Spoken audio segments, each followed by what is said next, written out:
Halo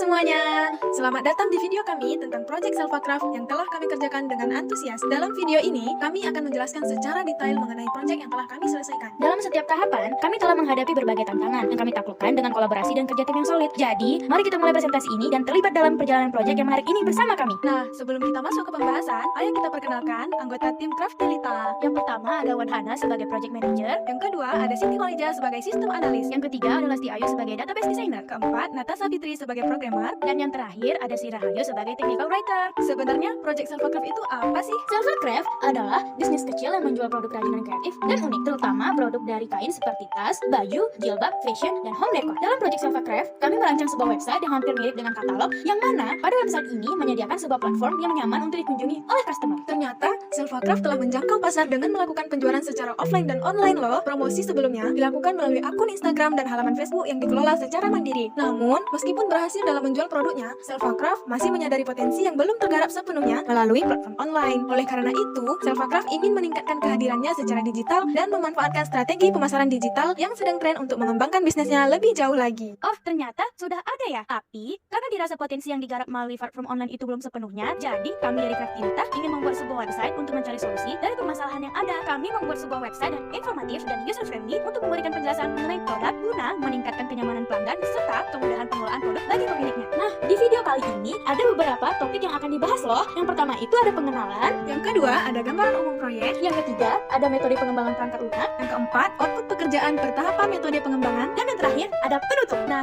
sekarang kita masuk ke pengenalan website yang kami buat. Platform website ini kami buat secara informatif dan menarik, sehingga dapat meningkatkan visibilitas dan penjualan produk, serta memberikan pengalaman yang menyenangkan bagi pengunjung dalam menjelajahi produk-produk yang ditawarkan. Nah, selain memberikan kemudahan bagi pelanggan, website yang kami rancang ini juga memberikan kemudahan bagi pemiliknya loh. Contohnya untuk memonitoring produk-produk yang akan dijual, memperbarui produk baru atau produk yang telah ada, serta menghapus produk yang sekiranya tidak tersedia.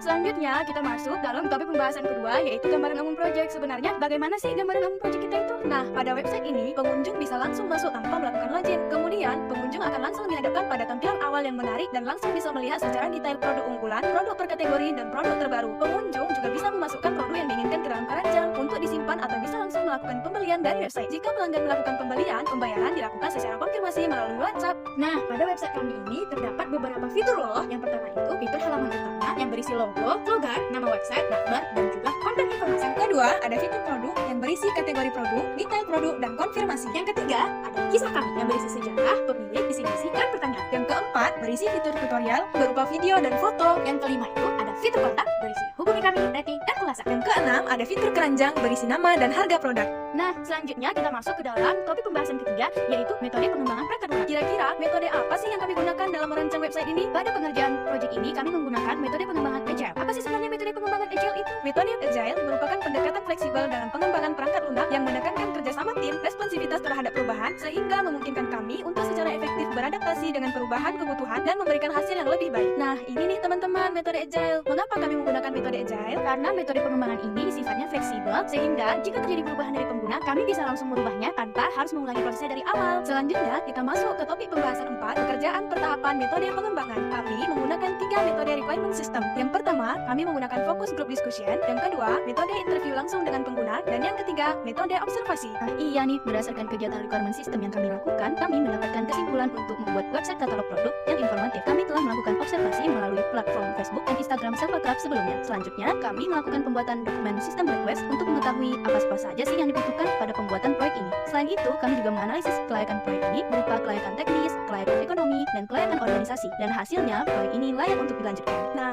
setelah mengetahui proyek ini layak untuk dilanjutkan, kami menjadwalkan proses pembangunan website dan mengurutkan tugas yang akan kami lakukan dan membagi waktu pengerjaan masing-masing tahapan dalam pembangunan proyek ini. Lalu, kami juga menentukan alur proses bisnis Selvacraft. Nah, dengan demikian, kami dapat melihat apa-apa saja kebutuhan pelanggan serta kebutuhan pemilik dalam proyek ini. Tentunya telah mengetahui kebutuhan pelanggan dan kebutuhan pemilik, selanjutnya kami membuat kebutuhan sistem berupa fitur-fitur apa saja yang kami butuhkan di website ini. Seperti dalam penjelasan sebelumnya, setelahnya kami mengumpulkan kebutuhan data yang sekiranya diperlukan dalam website ini. Lalu yang terakhir nih, kami mengidentifikasi user story berdasarkan fitur-fitur yang ada. Dan tentunya kami juga memprioritaskan kegiatan dalam pembangunan website ini. Nah, tidak terasa ya teman-teman, kita udah nyampe di akhir videonya. Jadi, melalui website yang kami ciptakan dengan fokus pada UI, front end, back end, dan optimasi performa, kami berharap memberikan pengalaman pengguna yang optimal dengan kecepatan, responsivitas, dan kegunaan. Setelah melalui banyak tantangan dan penyesuaian desain, kami berharap memberikan nilai tambah bagi pemilik dan pengalaman menyenangkan bagi pengunjung. Ya, udah selesai nih teman-teman video kita. Semoga apa yang kami sampaikan dapat dipahami dengan baik dan tersampaikan dengan jelas ya. Sampai jumpa di video selanjutnya. Salam hangat dari Craftilita. Bye-bye!